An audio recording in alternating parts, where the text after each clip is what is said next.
Hello everyone, welcome back to my channel. So today's video is all about the things I regret the most in my late 20s. అంటే ఇప్పుడు so బేసిక్గా ప్రతి ఒక్కరూ ఏదో ఒక విషయంలో అయ్యో అప్పుడు నేను ఇలా చేసి ఉండకపోయేది, నాకు ఎవరైనా చెప్పి ఉంటే బాగుండేది, ఈ స్టెప్స్ ఇలా తీసుకునే వాళ్ళం కాదు, ఇప్పుడు వేరే లెవెల్లో ఉండేది లైఫ్ అనేసి ఏదో ఒక విషయంలో రిగ్రెట్ అవుతూ ఉంటాము. సో అలాంటి విషయాలు నా లైఫ్లో ఏమున్నాయో ఇప్పుడు మీతో షేర్ చేసుకోవాలనుకుంటున్నాను. బట్ ఈ అమ్మాయి రిగ్రెట్ అయ్యే విషయాలు మాకెందుకు అనేసి మీరు అనుకోవచ్చు. బట్ నేను ఏ ఇంటెన్షన్తో చేస్తున్నాను అంటే, we have a famous coat saying like learn from the mistakes of others. So నేను చేసిన మిస్టేక్స్ మీరు చేయకూడదు అనే ఇంటెన్షన్తో నేను ఈ వీడియో చేస్తున్నాను. So without any further delay, let's get in to the video. So the first and foremost thing ఏంటి అంటే, I should have started my career in a startup based company rather than MNC. So అలా ఎందుకు regret అవుతాను అంటే, మన initial stage of కెరియర్లో learning అనేది చాలా ఇంపార్టెంట్. సో లెర్నింగ్ ఎంఎన్సీలో ఉండదా, స్టార్టప్లో ఉంటుందా అనేసి అలా కాదు. బట్ కంపారిటివ్లీ ఎంఎన్సీ కంటే స్టార్టప్ బేస్డ్ కంపెనీలో చాలా అంటే చాలా లెర్నింగ్ ఉంటుంది. Responsibilities we hold is also more in startup based companies. And ఆ స్టేజ్లో లైక్ ఆ ఇనిషియల్ 1 to 2 ఇయర్స్లో మనం నేర్చుకున్న దాంతో మీరు లైఫ్ అంతా లీడ్ చేసే అంత ఇంపాక్ట్ ఉంటుంది అనమాట. సో అందుకే నేను ఎప్పుడూ అనుకుంటూ ఉంటాను, అయ్యో ఫస్ట్ 2 ఇయర్స్ నేను స్టార్టప్లో చేసి ఉంటే బాగుండేది, ఇంకా ఎక్కువ నేర్చుకునేదాన్ని అనేసి అనిపిస్తూ ఉంటుంది. అందుకే ఎప్పుడు ఏ ఫ్రెషర్ వచ్చి నన్ను సజెషన్ అడిగినా కానీ I always suggest them to choose startup based company rather than MNC. So నేను సజెస్ట్ చేసేది ఏంటి అంటే, ఇనిషియల్ స్టేజ్ ఆఫ్ కెరియర్లో లెర్నింగ్ అనే దానికి చాలా ఇంపార్టెన్స్ ఇవ్వండి. స్ట్రెచ్ యువర్ వర్క్ అవర్స్, ఎంత నేర్చుకోవాలో అంత నేర్చుకోండి, రిస్క్ తీసుకోండి స్టార్టింగ్ ఆఫ్ ది కెరియర్లో. తర్వాత మీరు అంత రిస్క్ తీసుకోవాలన్నా తీసుకోలేరు, డిపెండెన్సీస్ ఉంటాయి అండ్ రెస్పాన్సిబిలిటీస్ ఉంటాయి, అంత టైం అలొకేట్ చేయలేము మన లెర్నింగ్ మీద. సో ఆ starting of the career me life మీద ఇంపాక్ట్ ఉంటుంది అనమాట. ఎంత పర్పస్ఫుల్గా యూజ్ చేసుకుంటే అంత బాగుంటుంది మీ లైఫ్. సో అది నా suggestion. So the next segment ఏంటి అంటే, interpretation of financial independence. So ఆ ఏజ్ గ్రూప్లో మనకి ఫైనాన్షియల్ ఇండిపెండెన్స్ అనగానే, అమ్మయ్య జాబ్ వచ్చేసింది, నాకు నా డబ్బులు నేనే సంపాదించుకుంటున్నాను, సో నేను ఎంతైనా ఖర్చు పెట్టచ్చు, నేను ఎంత ఖర్చు పెట్టినా కానీ మన పేరెంట్స్ మనల్ని క్వశ్చన్ చేయరు అనే థాట్ మనకి ఉంటుందన్నమాట. సో అలా అనుకొని మనం ఎలా పడితే అలా ఖర్చు పెట్టేస్తూ ఉంటాము. మనం మంత్ ఎండ్ వచ్చేసరికి బ్యాంక్ బ్యాలెన్స్ అంతా నిల్ అయిపోతుంది. మళ్ళీ ఫస్ట్ ఎప్పుడు వస్తుందా, శాలరీ ఎప్పుడు వస్తుందా అని వెయిట్ చేస్తూ ఉంటాము. So understand that is not the real financial independence. So at least నా వరకు నాకు అర్థమైంది ఏంటి అంటే, ఫైనాన్షియల్ ఇండిపెండెన్స్ అంటే ఏంటంటే, సో ఇప్పుడు ఈ మూమెంట్లో మీకు జాబ్ పోయినా కానీ అయ్యో మనకి ఇన్కమ్ సోర్స్ లేదు, మన ఫ్యామిలీ ఎలా సస్టైన్ అవుతుంది, ఎలా సర్వైవ్ అవుతుంది అనే వరి లేకుండా, అనే బాధ లేకుండా మనకి ఆల్టర్నేటివ్ సోర్స్ ఆఫ్ ఇన్కమ్ అనేది జనరేట్ చేసుకోవాలన్నమాట. సో అది ఇనిషియల్ స్టేజ్ ఆఫ్ కెరియర్లోనే ఎందుకు ఇంపార్టెంట్ అంటే, so as I said earlier, like మీకు ఒక 5 years 6 years ఎక్స్పీరియన్స్ వచ్చేసరికి మ్యారేజ్ అంటారు, అదంటారు, ఇంట్లో డిపెండెన్సీస్ పెరిగిపోతాయి, అది ఇది అని చెప్పేసి చాలా రెస్పాన్సిబిలిటీస్ పెరిగిపోతాయి. బట్ మీరు కెరీర్ స్టార్ట్ చేసినప్పుడు మీకు అంత రెస్పాన్సిబిలిటీస్, డిపెండెన్సీస్ కానీ ఏమీ ఉండవు. సో అప్పుడు లైక్ మీకు సేవింగ్స్ కానీ ఇన్వెస్ట్మెంట్స్ కానీ ప్రాపర్గా చేసి ఉంటే బాగుంటుంది. తర్వాత పాయింట్ ఆఫ్ టైంలో మీ లైఫ్ అనేది బాగుంటుంది. సో ఇనిషియల్ స్టేజ్ ఆఫ్ కెరియర్లో మీరు సేవింగ్స్ అనేవి ఎక్స్ట్రీమ్ సేవింగ్స్ చేయడానికి ట్రై చేయండి. So usually we follow 50-20-20 rule. So అలా కాకుండా లైక్ 30-70 లైక్ 30% మీ ఖర్చులకి యూస్ చేసుకొని 70% సేవ్ చేసుకోండి. మీరు చాలా చాలా ఇంపాక్ట్ చూస్తారనమాట ఆ ప్రాసెస్ ఫాలో అయితే. So also try to generate some passive income. So passive income అంటే ఎగ్జాంపుల్ ఏంటి అంటే స్టాక్ మార్కెట్లో ఇన్వెస్ట్ చేయడం. స్టాక్ మార్కెట్లో వన్స్ మీరు మంచి స్టాక్ తీసుకొని దానిలో ఇన్వెస్ట్ చేసి ఒక 1 year వెయిట్ చేస్తే దానిలో రిటర్న్స్ వస్తాయి. దాంట్లో మీ ఇన్వాల్వ్మెంట్ అవసరం లేదు. So the money will work for you. So and another thing ఏంటి అంటే YouTube also is one of the best passive income sources అనమాట.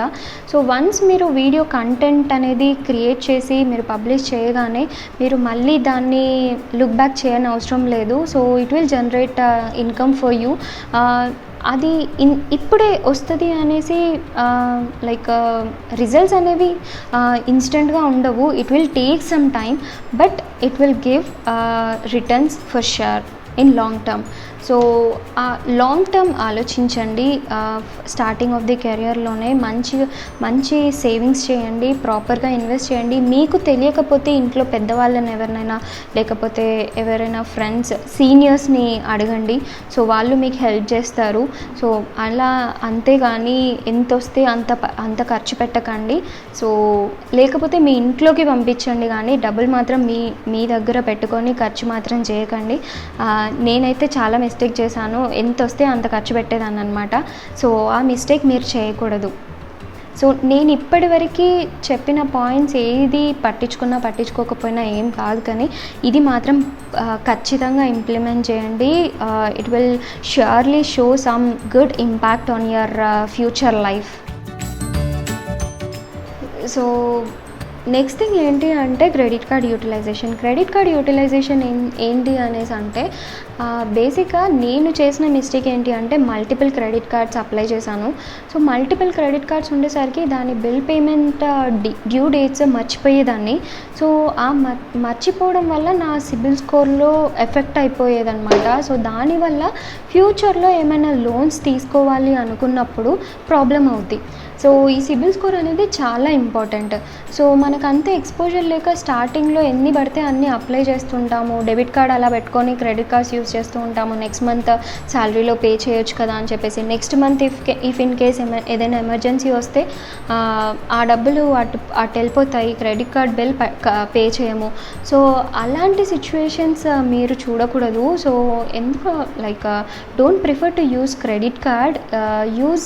యూజ్ ఏంటి అంటే ఎమర్జెన్సీ ఉన్నప్పుడే యూజ్ చేయండి క్రెడిట్ కార్డ్ని.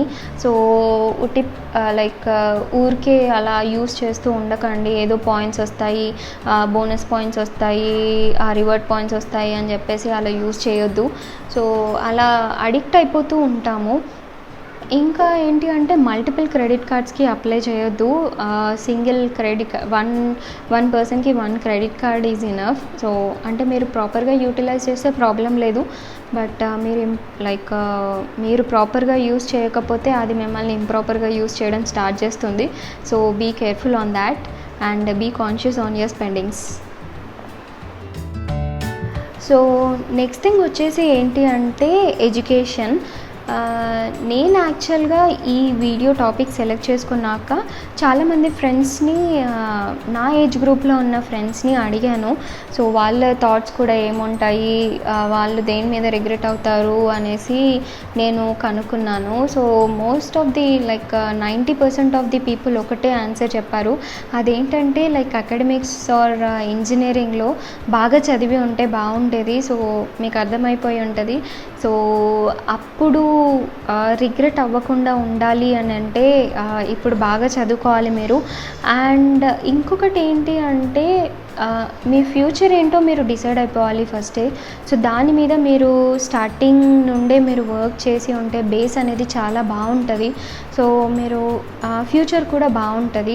సో వాళ్ళు ఈ కోర్స్ బాగుంది అది చెయ్యి, లేకపోతే ఈ కోర్స్ బాగుంది అది చెయ్యండి అని చెప్పేసి ఎవరో ఒకరు చెప్తూనే ఉంటారు. బట్ మీరు ఒక పాయింట్ మీద ఫిక్స్ అయిపోయి ఉంటే మీకు ఒక క్లారిటీ ఉంటుంది మీ ఫ్యూచర్ మీద.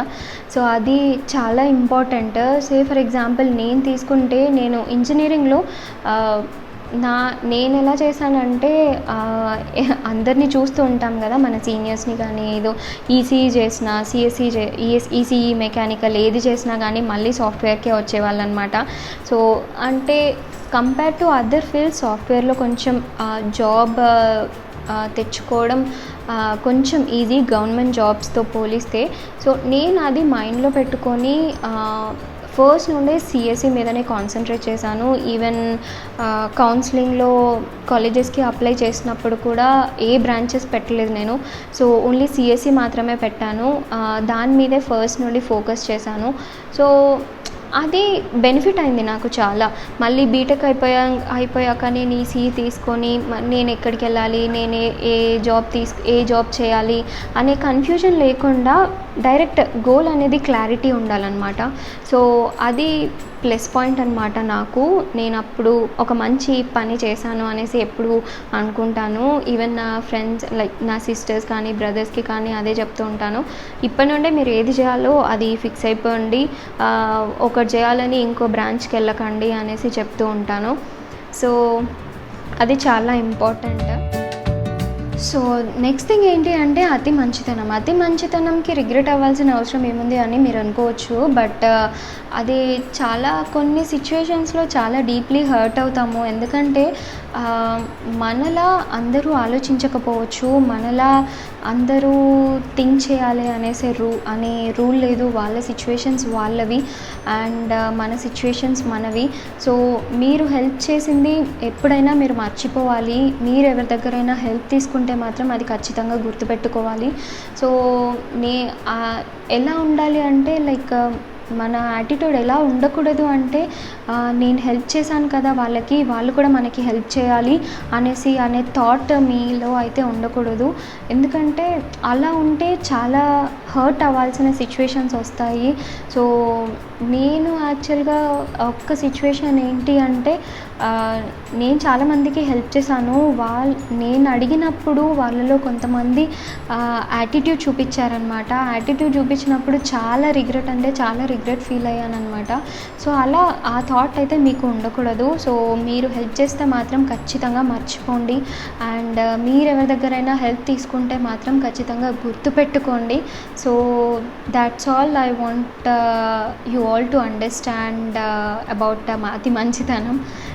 So all these mistakes I did in my initial stages of career. So నేను చేసిన మిస్టేక్స్ మీరు చేయకూడదనే చిన్న హోప్తో నేను ఈ వీడియో చేయడం జరిగింది. అట్లీస్ట్ ఈ వీడియో చూసి ఒక్కరు రియలైజ్ అయినా I will be so happy. మీకు ఇంకా ఏమైనా సజెషన్స్ ఇవ్వాలి అనేసి అనుకుంటే do share that in the comment box. I'm happy to take all the suggestions. And ఈ వీడియో కనుక మీకు నచ్చినట్లయితే please do like, share and subscribe to my channel. So until my next video, stay home, stay safe and stay happy. See you soon.